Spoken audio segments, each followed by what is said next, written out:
Bom dia, gente. Essa é a nossa aula 2 para o segundo ano. A primeira aula foi de História do Distrito Federal. A gente vai entrar agora em Revolução Inglesa e Industrial, que é o capítulo 6 do livro, da onde a gente vai começar o livro, no primeiro bimestre. A gente começa no capítulo 6, que é para acompanhar o capítulo do terceiro ano, que é o mesmo tema de vocês. Então a gente vai estudar o capítulo 6, 7, 8, 9, a partir daqui. Para a gente começar a pensar esse tema, a gente tem que ir para a dinastia Tudor, né? A dinastia Tudor é do Henrique VIII, que eu já falei para vocês em sala de aula, né? Aquele que teve 6 mulheres. Seria uma espécie de Mister Catra dos reis, né? Ele foi, enfim, o cara das várias mulheres. É importante lembrar dessas várias mulheres dele, por quê? Porque ele fez durante esse período a reforma anglicana, a reforma protestante, né, que fundou a igreja anglicana. O que é essa igreja anglicana? Ele era casado, o Henrique VIII era casado com a Catarina de Aragão e ele queria casar com a Ana Bolena. Ele pediu para o Papa a separação, mas o Papa nega a separação dele. Então o que ele faz? Ele nega o poder do Papa na Inglaterra e assim ele se torna o espécie de o Papa da Inglaterra. Ele se torna o chefe da igreja na Inglaterra e assim ele consegue garantir a separação dele. Isso é importante por quê? Porque isso garante o poder dele, dá a ele o poder dele de absolutista aumenta, já que ele não vai ter que disputar contra a igreja. Durante esse processo, ele também vai fortalecer o mercantilismo, né? As práticas mercantilistas. Ele vai fortalecer essas práticas de extrair matéria-prima de outros lugares do mundo, trazer para a Inglaterra, manufaturar e revender essas matérias-primas, ou muitas vezes pegar esses produtos e simplesmente revender, mas fazer o comércio intercontinental de produtos e ao mesmo tempo começa o processo de manufaturar esses produtos nos séculos seguintes, né? Durante esse processo a gente vai ter a ascensão da chamada burguesia, então, né? O mercantilismo e esse fluxo comercial vai possibilitar que alguns comerciantes acumulem riquezas, né? Alguns comerciantes tanto da cidade quanto do campo.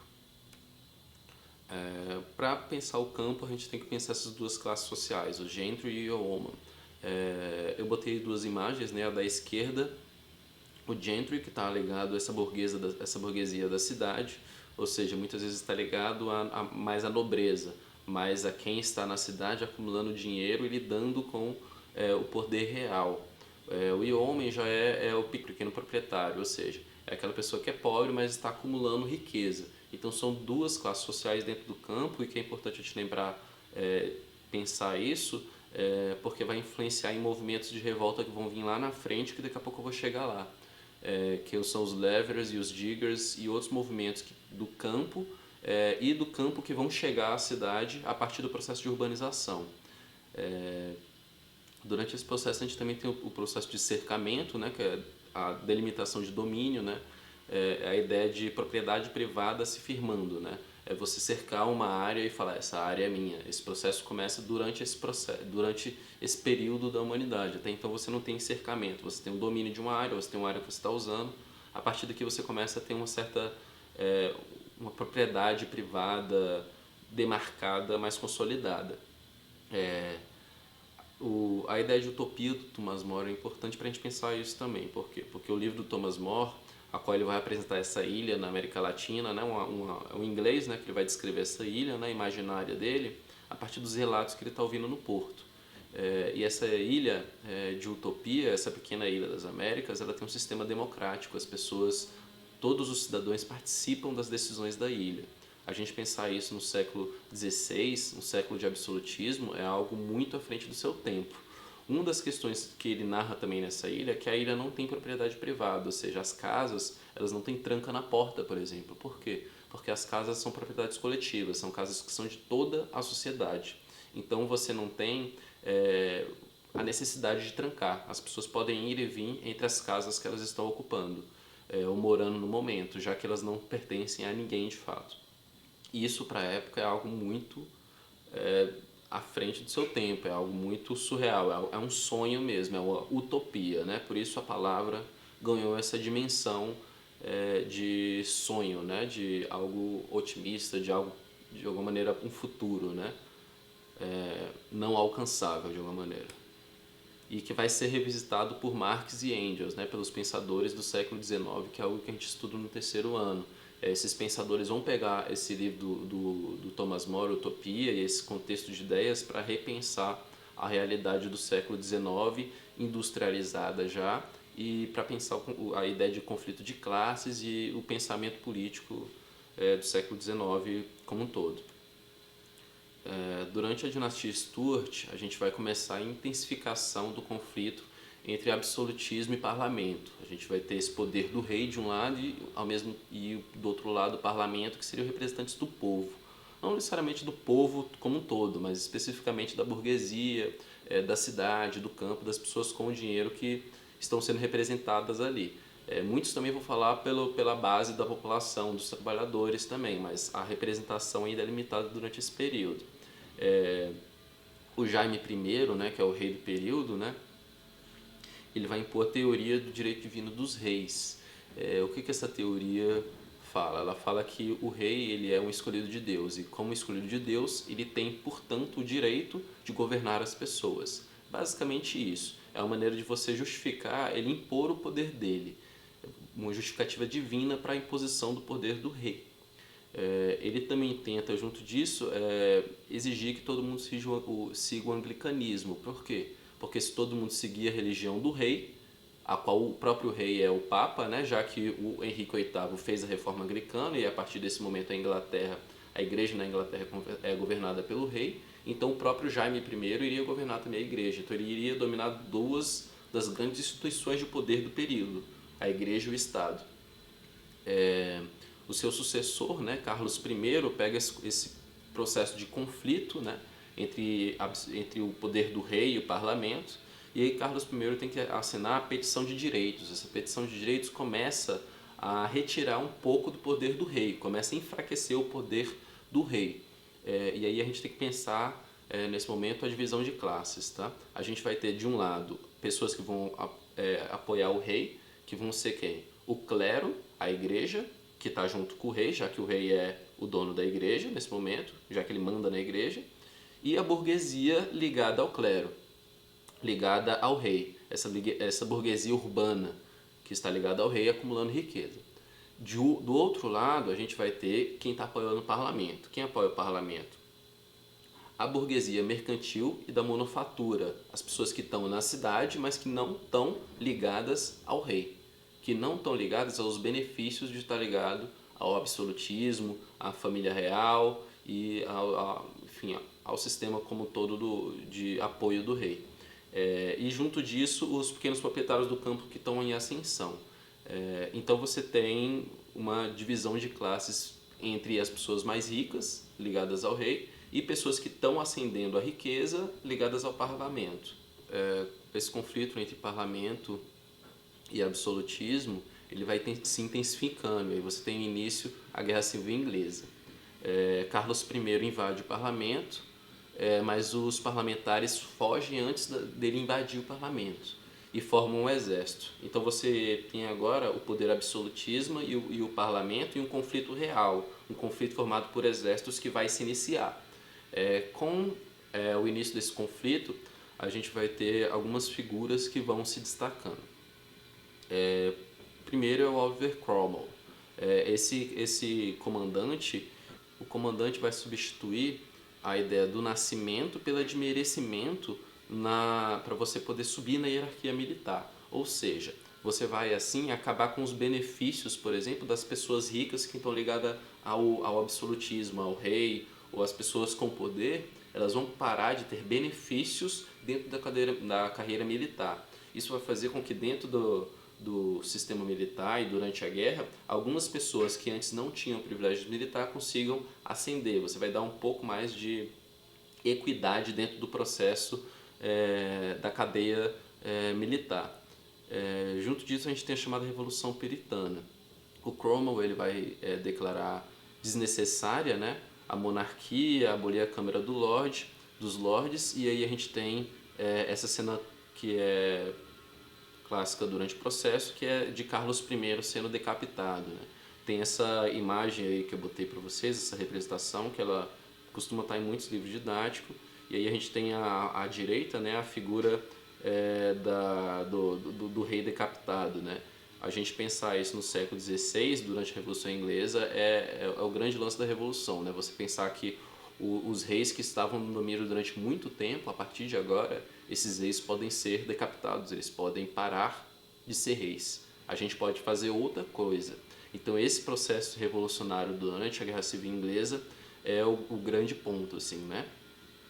A gente tem aí a figura dos puritanos, né, que vão ser essa burguesia do campo e da cidade, né, que está em ascensão e que está apoiando o parlamento, em sua grande maioria, né, vão estar aí ascendendo durante essa revolução puritana, então. Durante depois que Carlos I é decapitado, a gente começa a República de Cromwell, né? É importante a gente pensar em alguns aspectos dessa república. Primeiro, ele vai acabar com os conflitos na Irlanda e na Escócia, que são dois territórios que estão em conflito até hoje, né? Você ainda tem grupos hoje em dia que vão defender o separatismo da Irlanda e da Escócia do Reino Unido. O que o Cromwell faz? Ele faz esse processo de união, ele acaba com... ele vai acabar com os levantes que estão rolando nesses espaços e vai, de alguma maneira, pacificar a Inglaterra. Durante esse processo de pacificação, aí, de acalmar os ânimos da Inglaterra, ele cria os atos de navegação. O que é o ato de navegação? Ele garante o monopólio do transporte de produto, então ele garante o lucro da Inglaterra durante esse processo de expansão do mercantilismo que estava acontecendo. Isso também vai dar direito, por exemplo, vai garantir o direito e vai garantir o lucro desses pequenos empresários, dessa burguesia do campo e da cidade que estava apoiando o parlamento, que é a burguesia que está ascendendo socialmente, que está acumulando riqueza, mas que tinha muitas vezes sua riqueza arrancada pelo poder real, pelos impostos, por exemplo. Cromwell também ele vai criar o título de Lorde Protetor da Inglaterra. Com esse título, o que ele faz? Ele torna hereditário o título e assim ele garante que o título dele, a figura dele à frente do poder seja mantida por seu filho. O filho de Cromwell, que é Ricardo, ele não consegue manter essa união da Inglaterra e essa apaziguação, essa paz que o pai conseguiu manter de alguma maneira, por mais que fosse à força. Então a gente vai ter durante esse processo o Levante que vai aprovar a volta da monarquia. Os parlamentares e os absolutistas que estão em conflito ainda mesmo depois do processo revolucionário, você ainda tem esse senso de quem vai ficar à frente da república já que Cromwell foi embora. A gente vai ter um lorde ou a gente vai ter um rei de novo? O que a gente vai fazer? Os ingleses decidem então pela volta do rei. Qual o rei que volta? Carlos II. Carlos I foi o rei que foi decapitado. O filho dele, então, depois de Cromwell no meio, né? Depois da República de Cromwell, volta ao poder e restaura a monarquia. A gente tem que pensar aí dois movimentos durante esse processo puritano, né? Dos movimentos puritanos que fizeram essa Revolução Inglesa. A gente tem os Levers e os Diggers. Esses dois grupos, por que eles são importantes? Porque eles vão estar, de alguma maneira, são manifestações do povo dentro da Câmara do Parlamento, dentro do poder absolutista. São movimentos que vão chegar nesses espaços e vão trazer demandas populares, demandas como direito a voto, fim da Câmara dos Lordes, fim do dízimo que era cobrado dos trabalhadores que já recebiam um salário baixo e tinham que pagar um dízimo, tinham que pagar um aluguel altíssimo, então você sobrava muito pouco dinheiro para sobreviver, então você queria o fim do dízimo como obrigação, por exemplo. E esse dízimo como obrigação tem a ver com essa ligação de Estado e Igreja. Estado e Igreja estão misturados, então são movimentos que vão querer essa separação de Estado e Igreja. Além da reforma agrária radical, né? Quando a gente fala de reforma agrária radical, esse movimento de Diggers ele sobrevive até hoje ainda na Inglaterra. Ele vai influenciar no Brasil, por exemplo, movimentos como o MST, como o MTST e por aí vai. Movimentos que vão reivindicar a terra para a população. Pensar que todo mundo tem que ter direito à moradia ou à terra produtiva, né? Caso você seja morador do campo. Carlos II, então, ele é sucedido pelo seu irmão, que é Jaime II, e o Jaime II ele tenta impor novamente esse poder absolutista, né? Ele tenta impor o catolicismo dele, ele tenta impor à força, né, suas ideias e reconquistar esse poder absolutismo à frente, com esse poder do rei à frente de tudo. Ele desiste durante esse conflito quando ele tenta se fortalecer, ele termina entrando em conflito com o parlamento, e durante esse processo ele deixa de lado o trono, que é assumido por Guilherme de Orange. O Guilherme Laranja aí, né? Ele é importante por quê? Porque ele vai assinar a Declaração de Direitos. Isso vai limitar o poder do rei e dar um pouco mais de autonomia ao parlamento. A gente está aqui pensando durante essa aula toda o conflito entre absolutismo e parlamento. Então aqui a gente tem uma resolução desse conflito novamente. A gente tem aqui a garantia de poderes ao povo. A gente tem uma declaração de direitos que dá, de alguma maneira, liberdade de direitos civis à população. Isso é um grande avanço para a população. A gente para de ter uma monarquia feita por súditos e a gente começa agora a ter uma monarquia parlamentar, ou seja, você começa a ter agora cidadãos. Você para de ter pessoas que são súditas, que são fiéis ao rei ou que são obrigadas a ter essa fidelidade ao rei, e você agora começa a ter cidadãos, pessoas que têm os seus direitos e sua individualidade reconhecida. Nesse contexto, a gente tem a figura do John Locke, que vai estar pensando a ideia de direitos naturais. O que seriam esses direitos naturais? Seriam direitos que estariam inertes ao ser humano como parte da sua natureza essencial, ou seja, ele vai defender que você tem que ter direito à vida, à liberdade e à propriedade. Esses seriam elementos básicos para a sobrevivência do ser humano. E para você ter esses elementos, existia um contrato social. Esse contrato social feito entre a sociedade, ela seria administrada por um governo. O governo faria com que esse contrato social fosse cumprido. Ou seja, é a ideia de Constituição Federal, por exemplo. A ideia de que, como cidadãos, nós temos um contrato firmado entre nós todos que mantém uma proteção aos nossos direitos básicos. Essas ideias de John Locke vão ser revisitadas lá na frente da Revolução Industrial por Adam Smith. Ele vai criar o liberalismo econômico, que vai ser a aplicação dessas ideias dentro de um capitalismo que está se estruturando, já na segunda fase, terceira fase da Revolução Industrial especialmente. Por que a Revolução Industrial aconteceu? A gente tem que lembrar alguns fatores aí que são importantes, que levam a Inglaterra a ser o primeiro país a se industrializar. Primeiro deles, acúmulo de capital. É isso que eu vim falando desde então, mercantilismo, o poder do rei, tudo o que foi feito na Inglaterra durante esse processo terminou propiciando que o dinheiro se acumulasse em uma burguesia do campo e na cidade. Junto disso, a gente tem modernização da agricultura. Quando você moderniza a agricultura, essa modernização ela vem por meio, por exemplo, de sucção da água dos pântanos, fazendo com que as águas de pântanos ficassem propícias à agricultura. Então você aumenta a produção de alimentos. Quando você aumenta a produção de alimentos, você propicia que a população se alimente melhor, tenha mais filhos, aumente o número populacional. Não só o número populacional, mas também tenha mais saúde, fique mais bem nutrido. Então você tem mão de obra barata e farta pela Inglaterra. Isso não significa que essa população está bem nutrida e que ela está comendo bem, mas que tem mais alimento rodando no mercado. Então você tem uma possibilidade de ter mais pessoas na Inglaterra. A gente também tem a abundância de carvão e ferro. São dois recursos naturais que são essenciais para essa fase inicial da Revolução Industrial. Carvão e ferro são os dois elementos que vão sintetizar a primeira fase da Revolução Industrial. O puritanismo, né, essa ideia que eu já vim falando ao longo do processo revolucionário, mas por que é interessante a gente pensar os puritanos? Porque os puritanos eles vão, por exemplo, mudar um pensamento da Idade Medieval, que é da usura. Na Idade Medieval, você lucrar, você cobrar juros em cima do empréstimo de um dinheiro, por exemplo, isso seria um pecado. Por quê? Porque você não teria trabalhado para ganhar esse dinheiro. Isso chama usura, seria um dos pecados aí que a igreja condenaria. A partir desse momento, a ideia de usura ela vai começando a deixar de existir.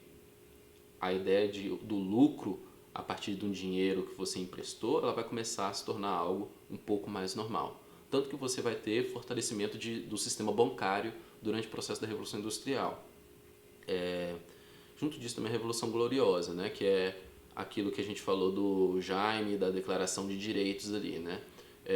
Quando você declara os direitos, quando o Guilherme de Orange assina essa Declaração de Direitos, você tem um período de paz e estabilidade política. Se você tem estabilidade política, se você deixa de ter o conflito entre reis e absolutistas em uma guerra, deixa de existir, você começa a ter, você propicia, né, o comércio, você propicia uma melhora na qualidade de vida como um todo da população. Voltando, essa melhoria na qualidade de vida não significa que as pessoas estão vivendo bem. A gente tem que pensar essa realidade social de que existe um acúmulo dessa riqueza gerada na mão de poucas pessoas. E você tem uma grande massa ainda da pirâmide social, você ainda tem uma grande massa da população que não está recebendo essa riqueza que está sendo gerada, que ainda está ficando com pouco. A gente tem então o sistema fabril, né, que é essa ideia de que as pessoas estão ficando 18 horas trabalhando, fazendo movimentos repetitivos o dia inteiro, né, sobre a figura de um chefe que vai impor para você um método de trabalho pensando sempre na produtividade da fábrica. A gente tem a figura das máquinas a vapor, né, então você tem uma cidade extremamente poluída, né, marcada pela fumaça, pelo carvão jogado pelas ruas, né, já que ele está sendo transportado para as fábricas e rodando pela cidade. Então você tem uma cidade que é suja e marcada pelo vapor e que ao mesmo tempo significa esse vapor a modernidade. Quando você pensa no trem, no barco a vapor, isso significa uma velocidade maior no transporte. Isso faz com que não só as pessoas cheguem mais rápido nos locais, mas a informação, tudo vai ficar mais rápido. A moradia, né, a gente tem uma diferença básica aí, né? Quem tem dinheiro não mora no centro da cidade, pelo contrário, mora afastado da cidade, mora em casas grandes, com quintal, em locais limpos. Quem não tem dinheiro mora no centro da cidade, próximo às fábricas, para poder morar perto do trabalho, baratear o custo de transporte e tudo mais. É algo diferente do que a gente estudou na nossa primeira aula. Na nossa primeira aula a gente estudou a ideia de gentrificação, que é uma ideia atual, que é uma ideia que surgiu nos últimos 100 anos, 150 anos da humanidade. Que é o quê? De tirar o pobre do centro e jogar para fora. Aqui no início da industrialização, como a gente tem a cidade crescendo, todo mundo vindo para a cidade começa a crescer, você tem esse processo ao qual o pobre fica no centro. Isso na Inglaterra, tá, gente? Quando a gente for pensar outras cidades do Brasil ou do mundo, às vezes a gente vai ter características diferentes. Durante esse processo da formação das cidades e das pessoas se juntarem no centro das cidades, a gente vai ter também um aumento da luta por direitos trabalhistas, já que as pessoas estão trabalhando 18 horas por dia, já que as pessoas não têm final de semana, já que elas não têm qualquer tipo de seguro, desemprego, nada que vai garantir seus direitos. Então você vai começando a fazer alguns movimentos que vão possibilitando essa garantia de direitos. A gente tem a ideia do ludismo, né, que é um movimento de boicote às máquinas, né, boicote ao sistema fabril, que vai atuar por meio da sabotagem, né. Sabotagem veio da ideia de sapato, né, que chama. É um sapato de madeira que chama sabote. E esse sapato de madeira chamado sabote, ele era jogado dentro das máquinas. E dentro das máquinas, quando você joga alguma coisa, trava as engrenagens, você termina parando a máquina toda. Então você jogava esses sapatos dentro das máquinas e sabotava a máquina, você fazia ela parar de funcionar. E assim a empresa parava de produzir e você começava às vezes as manifestações, as greves e por aí vai. Existem várias técnicas que o pessoal usava nessa época, né? Uma delas é esse de fazer as trade unions, né? As associações operárias, ou seja, de pegar um setor, por exemplo, produtivo, como existe, por exemplo, hoje da metalurgia. E aí todos os setores da metalurgia, os trabalhadores da metalurgia se unem e fazem os sindicatos metalúrgicos. Então você tem a união de trabalhadores de um setor. Esse processo ele vai começar exatamente durante esse processo da primeira fase da Revolução Industrial, porque você começa a ter um acúmulo de trabalhadores no centro da cidade que vai propiciar a formação desses trade unions.